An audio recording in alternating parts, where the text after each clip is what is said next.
Physics के chapter स्थिर विद्युत विभव यानी इलेक्ट्रोस्टैटिक पोटेंशियल का पार्ट 6 इसके अन्य पार्ट पहले अपलोड हो चुके हैं। अगर आपने नहीं देखे हैं तो डिस्क्रिप्शन में लिंक मिल जाएगा, वो आप देख सकते हैं। ठीक है, तो आज अपन पढ़ेंगे आवेशों के निकाय की स्थितिज ऊर्जा। यानी कि अपने पास कोई आवेश है बहुत सारे, निकाय है यानी कि एक से अधिक, या 2 होंगे, 3 होंगे, 4 होंगे या उससे अधिक, यानी कि आवेशों का निकाय उपस्थित है, उनके कारण कितनी स्थितिज ऊर्जा होगी। ठीक है, ये अपने को निकालना है। तो ये बहुत इंपॉर्टेंट टॉपिक है, एग्जाम में इसका क्वेश्चन आता है। ठीक है, इससे रिलेटेड न्यूमेरिकल आता है। ठीक है, तो ये समझाने के लिए मैं 3 बातें पढ़ाने वाला हूँ। एक 2 आवेशों के निकाय की स्थितिज ऊर्जा, एक 3 आवेशों के निकाय की स्थितिज ऊर्जा, और एक एग्जाम्पल जो कि रहेगा 4 आवेशों के निकाय की स्थितिज ऊर्जा। ठीक है, तो तीनों को ढंग से देखना है।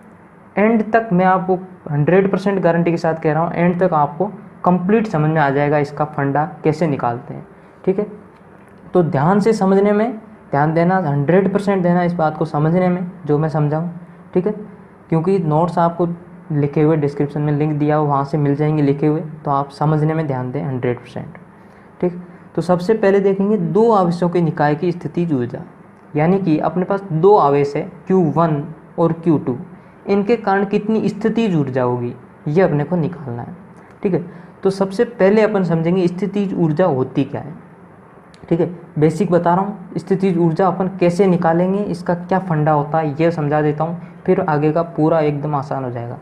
तो स्थितिज ऊर्जा देखो, अपने पास जैसे 2 निकाय है, तो अपने पास अपन हमेशा ये मानेंगे कि अनंत पे अपने पास 2 आवेश उपस्थित है Q1 और Q2, उनको वहाँ से खींच के Q1 को A पॉइंट पे लाना है और Q2 को B पॉइंट पे लाना है। अनंत से दोनों आवेशों को खींच के यहाँ लाना है, एक को यहाँ एक को यहाँ, जो कि R12 दूरी पर उपस्थित है। ठीक है, तो यहाँ लाने में पहले इसको लाएंगे फिर इसको लाएंगे, दोनों के कार्य ऐड कर लेंगे यानी जोड़ लेंगे। इसको पहले एक Q1 को लाने में किया गया कार्य, फिर Q2 को अनंत से यहाँ तक लाने में किया गया कार्य, इन दोनों को जोड़ देंगे तो अपने पास क्या आ जाएगा, स्थितिज ऊर्जा। अब ये कार्य कैसे निकालते हैं ये अपन पढ़ चुके हैं। ठीक है, अभी मैं और दोबारा बता दूंगा। ठीक है, तो ऐसे अपन निकालेंगे, ये है इसका बेसिक ओवरव्यू। ठीक है, अब अपन समझते हैं। माना 2 आवेशों Q1 तथा Q2 के मध्य दूरी R12 है। अपने पास कोई 2 आवेश है A और B, जिसमें A पर Q1 स्थित है और B पे Q2, जो कि R12 दूरी पर रखे हुए हैं। तो निकाय के निर्माण में अपने को क्या निकालनी है, स्थितिज ऊर्जा, जो कि ये दोनों निर्माण कर रहे हैं इस निकाय की। अब इसमें एग्जाम्पल में भी आपको ऐसा ही, जैसे एग्जाम में क्वेश्चन देते हैं वैसे ही देंगे। जैसे 2 का पूछेंगे तो अपने को ये ऐसा डायग्राम दे देंगे, कह देंगे कि इस निकाय को बनाने में स्थितिज ऊर्जा ज्ञात करो, या त्रिभुज 3 पॉइंट देंगे तो त्रिभुज दे देंगे। ठीक है, तो ऐसे निकालना है। तो अब अपने को क्या निकालना है, कार्य निकालना है। ठीक है, जो कार्य होता है निकाय के निर्माण में किए गए कार्य है, वही स्थितिज ऊर्जा में संचित हो जाता है। ठीक है, तो अपन एक एक आवेश को करके इन पॉइंट पे लाएंगे। पहला अपन ला रहे हैं Q1 को A पॉइंट पे। ठीक है, अनंत से Q1 को ला रहे हैं A पॉइंट पे। तो अपने को पता है कि अनंत से जब अपन किसी पॉइंट पे आवेश लाते हैं तो अगर वहाँ विभव उपस्थित है, ठीक है, विभव अगर उपस्थित है तो कार्य जो होता है वो आवेश Q1 इंटू विभव, जितना आवेश ला रहे हैं और उस पर जितना विभव है वो हो जाता है कार्य। तो Q1 जब अपन ला रहे हैं, Q2 और Q1 दोनों अनंत पे, यहाँ अभी कुछ भी नहीं है। ठीक है, अपन सिर्फ Q1 ला रहे हैं, तो पहले से वहाँ कोई आवेश नहीं है, सिर्फ अपन Q1 लेके आ रहे हैं, तो वहाँ पहले से कोई आवेश नहीं है। तो आवेश नहीं है तो कोई विभव नहीं है, तो जो कार्य है वो होगा 0, क्योंकि विभव 0 है। ठीक है, तो एक बात समझ में आ गई, Q1 को A पॉइंट पे लाने में अपने को 0 कार्य करना पड़ेगा। इसको मैं दे देता हूँ समीकरण 1 या समीकरण A, जो भी। ठीक है, तो Q1 को अपन ले आए। अब ऐसे ही अपन Q2 को लाएंगे, फिर अपन कार्य को जोड़ देंगे। अब अपन क्या कर रहे हैं, अतः निकाय के निर्माण के लिए Q2 आवेश को हम अनंत से बिंदु B पर लाएंगे। अब अनंत से B पर लाएंगे Q2 को, तो Q2 को B पे लाएंगे। तो अब अपने को पता है Q1 अपन पहले ला चुके हैं। ठीक है, तो Q1 के कारण यहाँ पे कोई विभव होगा B पॉइंट पे, ये अपन जानते हैं, ये अपन पहले पढ़ चुके हैं कि V1 यानी कि Q1 के कारण R दूरी पर विभव कितना होता है, KQ1/R। ठीक है। यहाँ आर के वैल्यू क्या है, R12, तो यहाँ लिख देंगे R12, यानी कि ये इतना विभव बिंदु बी पर उपस्थित है। क्योंकि Q1 अपन पहले ला चुके थे, तो आवेश है, तो आवेश के कारण विभव होगा R दूरी पर, ये विभव। अब ये विभव पहले से उपस्थित है, अब अपने को Q2 यहाँ पे लाना है। Q2 लाना है तो विभव के विरुद्ध अपने को क्या करना पड़ेगा, कार्य। तो वो कार्य अपने को पता है क्या होता है। अतः Q2 को अनंत से बिंदु B पर लाने के लिए V1 विभव के विरुद्ध कार्य करना पड़ेगा। तो कार्य होता है आवेश इंटू विभवांतर, यानी कि जितना अपन आवेश ला रहे हैं और उस पॉइंट पे कितना विभवांतर है या विभव है। तो विभव कितना अपन ने अभी देखा, KQ1/R12, यानी Q1 आवेश के कारण, और आवेश अपन कौन सा ला रहे हैं, Q2, तो Q2 इंटू विभव, दोनों की वैल्यू रख दी। ये आ गया अपने पास कार्य, ठीक है। ये आ गया कार्य, इसका मैं नाम दे देता हूँ समीकरण 2, ठीक है।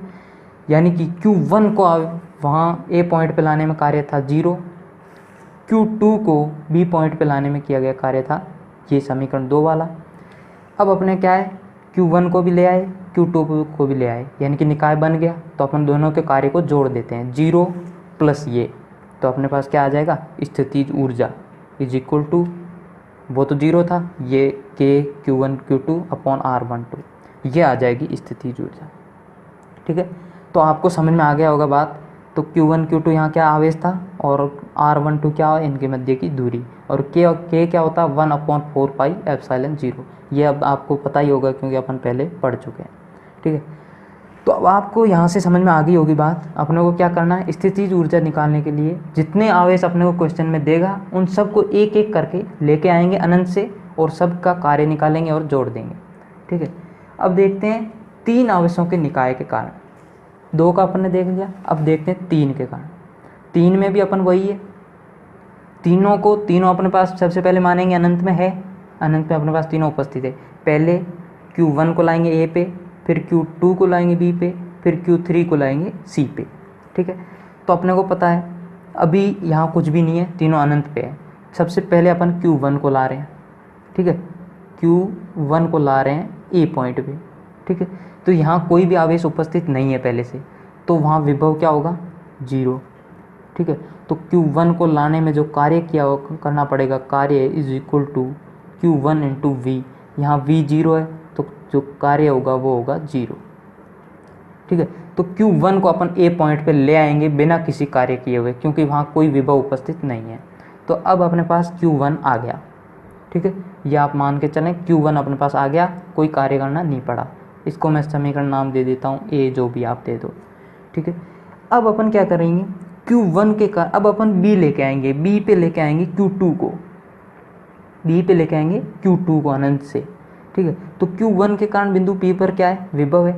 यहाँ अपन आवेश Q1 पहले ला चुके थे, उसके कारण R दूरी पर विभव होगा, यानी R12 दूरी पर B पॉइंट पर विभव होगा KQ1/R, क्योंकि विभव होता है KQ/R, R दूरी पर विभव होता है KQ/R किसी आवेश के कारण। तो यहाँ Q1 आवेश था, R12 दूरी पर विभव क्या होगा, यानी B पॉइंट पर विभव KQ1/R12, ये बीच की दूरी। तो ये विभव उपस्थित है बिंदु B पर, ठीक है। तो अब अपने Q2 आवेश खींच के लाएंगे, तो Q2 आवेश खींच के लाएंगे तो ये विभव है, इस विभव के कारण अपने को कुछ कार्य करना पड़ेगा। अतः Q2 को अनंत से बिंदु B पर लाने में V1 के विरुद्ध कार्य, ठीक है, V1 के विरुद्ध कार्य करना पड़ेगा, ये V1 है। तो कार्य अपन जानते हैं, कार्य इज इक्वल टू विभव इंटू आवेश, यानी उस पॉइंट पे कितना विभव उपस्थित है और उस पॉइंट पे अपन कितना आवेश ला रहे हैं। तो अपन आवेश ला रहे हैं कौन सा, Q2, तो Q2 ये है, और कार्य विभव, ये विभव KQ1/R12, ठीक है। तो ये हो गया W12, मैं इसको नाम दे देता हूँ, ये W12 समीकरण 1, यानी कि Q2 को बिंदु B पर लाने में किया गया कार्य होगा ये। अब ऐसे ही अब अपन लाएंगे, अब अपने पास क्या आ गया, A, यानी कि Q1 आ गया A पॉइंट पे, Q2 आ गया B पॉइंट पे। अब अपन Q3 को ले आते हैं C पॉइंट पे, फिर अपना निकाय बन जाएगा। तो अब अपन क्या ले रहे हैं, Q3 को बिंदु C पर Q3 आवेश को लाने में Q1 व Q2 के कारण उत्पन्न विभवों का विभव के विरुद्ध कार्य करना पड़ेगा। अब देखो, इसको तो अपने को लाना है, तो अभी इसको भूल जाइए, लेकिन ये दो अपन ला चुके, Q1 और Q2 ला चुके, इनके कारण यहाँ पे कोई कुछ विभव होगा, ठीक है। बिंदु आवेश से बिंदु आवेश के कारण विभव होता है किसी दूरी पर, ठीक है। अब इस जो विभव होगा यहाँ इन दोनों के कारण, क्योंकि दोनों आवेश पहले से उपस्थित है, तो इन दोनों के कारण जितना विभव होगा उसके विरुद्ध कार्य करते हुए Q3 को अपन लाएंगे। तो इसके विरुद्ध कार्य क्या होगा, सबसे पहले तो विभव निकाल लेते हैं, फिर आवेश से गुणा करेंगे, कार्य आ जाएगा। तो बिंदु C पर कुल विभव, बिंदु C पर विभव मैं मान लेता हूँ V3, जो कि होगा Q1 के कारण प्लस Q1 के कारण विभव प्लस Q2 के कारण विभव। Q1 के कारण विभव क्या होगा, KQ1/R13, क्योंकि इनके बीच की दूरी है R13, ठीक है। तो KQ1/R13 प्लस Q2 के कारण विभव क्या होगा, KQ2/R23, क्योंकि इसके बीच की दूरी है R23 और विभव का फॉर्मूला होता है KQ/R, ठीक है। तो ये आ गया अपने पास विभव, यानी कि इस C पॉइंट पे इतना विभव उपस्थित है। तो विभव अपने के पास आ गया, अपन Q3 आवेश को ला रहे हैं, तो कार्य क्या होगा, आवेश इंटू विभव, ठीक है। तो Q3 को बिंदु C पर लाने में V3 के विरुद्ध कार्य W3 = Q3 × V3, यानी आवेश जितना ला रहे हैं इंटू वहाँ विभव उपस्थित जितना है। तो यहाँ W = Q3 × ये विभव गुणा कर देंगे। ये आ गया समीकरण 2, ठीक है। अब अपने को क्या निकालना है, स्थितिज ऊर्जा। तो मैं बता चुका हूँ स्थितिज ऊर्जा क्या होती है, सबको अपन खींच के लाएंगे, जितना कार्य होगा तीनों के कारण तो अलग अलग अपन जोड़ देंगे। तो तीनों को अपन जोड़ देंगे, समीकरण ए भी जोड़ दें आप। ए में क्या था, 0 था, पहला आवेश लाने में 0 कार्य किया, दूसरा आवेश लाने में ये कार्य किया, तीसरा आवेश लाने में ये कार्य किया। तो तीनों को जोड़ देंगे तो अपने पास क्या आ जाएगा, स्थितिज ऊर्जा, ठीक है, जो कि ये होगी, ठीक है। आई होप आपको 3 आवेशों के निकाय की स्थितिज ऊर्जा समझ में आ गई होगी। अब अपन देखते हैं एक एग्जाम्पल जिसमें 4 आवेश उपस्थित है,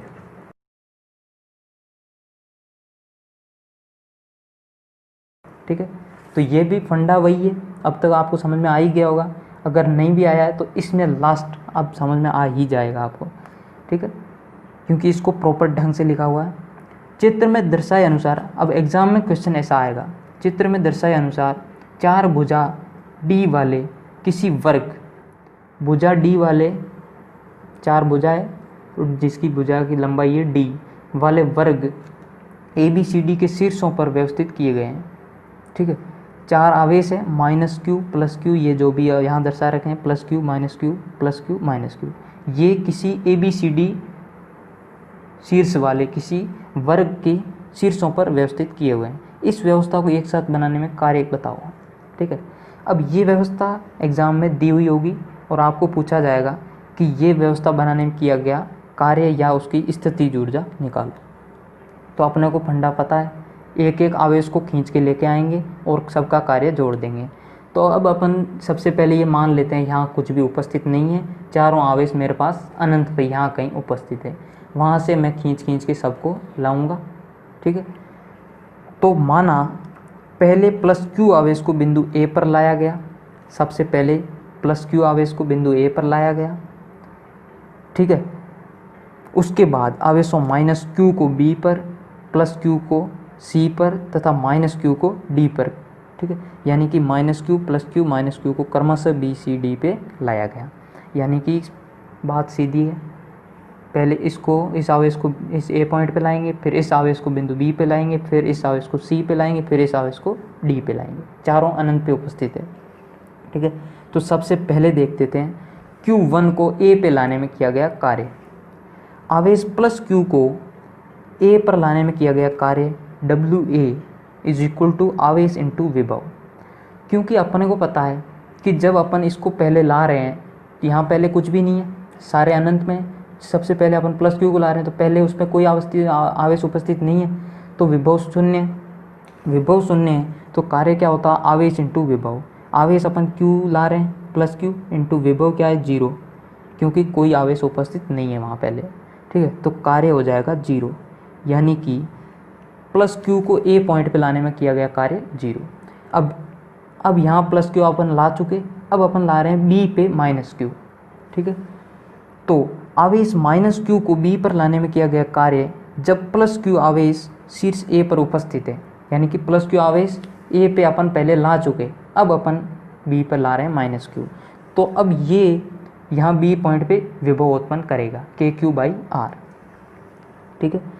तो जो बी पे लाने में -Q को बी पे लाने में कार्य क्या होगा, आवेश इंटू शीर्ष ए पर उपस्थित आवेश के कारण शीर्ष बी पर विभव, ठीक है। तो आवेश क्या है, -Q ला रहे हैं, इंटू शीर्ष ए पे जो आवेश उपस्थित है +Q, उसके कारण बी पर विभव कितना होगा, KQ/R। यहाँ R क्या है, उसके बीच की दूरी d, तो KQ/d। तो ये आ गया आवेश Q2 को यानी कि -Q को बिंदु B पे लाने में किया गया कार्य। ऐसे ही अब देख लेते हैं इस +Q को C पे लाने में किया गया कार्य।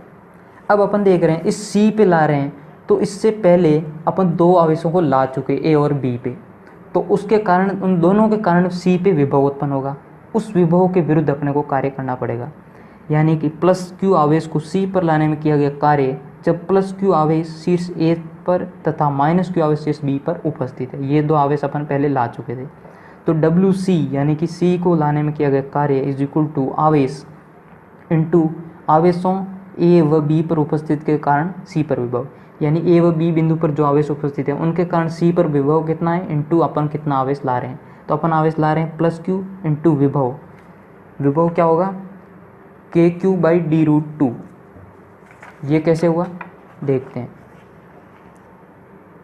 देखिए ये यहाँ +Q आवेश है, ये पॉइंट है C, तो यहाँ ये दूरी क्या होगी, d√2, क्योंकि ये क्या है, d है, ये d है। तो समकोण त्रिभुज में ये अपन पाइथागोरस प्रमेय से निकालेंगे तो क्या आएगी, d√2। तो इसके कारण इतनी d√2 दूरी पे विभव क्या होगा, KQ/d√2, ठीक है। और फिर इसके कारण KQ/d, ठीक है। तो इससे अपने पास क्या आ जाएगा, KQ/d√2 ये आ जाएगा। +Q आवेश जो कि A पे उपस्थित है उसके कारण विभव, ये है B पे उपस्थित -Q आवेश उसके कारण विभव। तो फाइनली WC आ जाएगा, Q से अंदर गुणा कर देंगे तो ये आ जाएगा।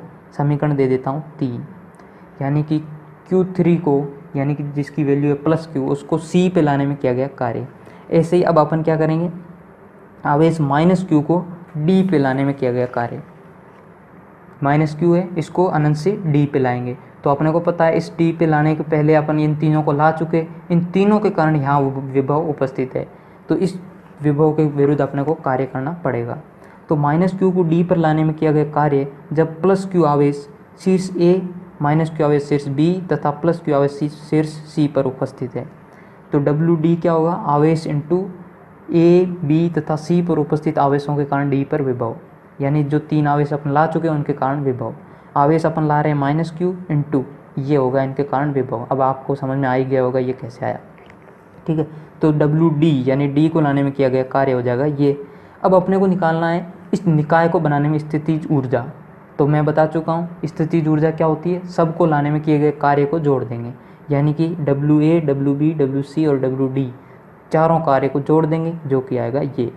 तो ये आ गया अपने पास फाइनली आंसर।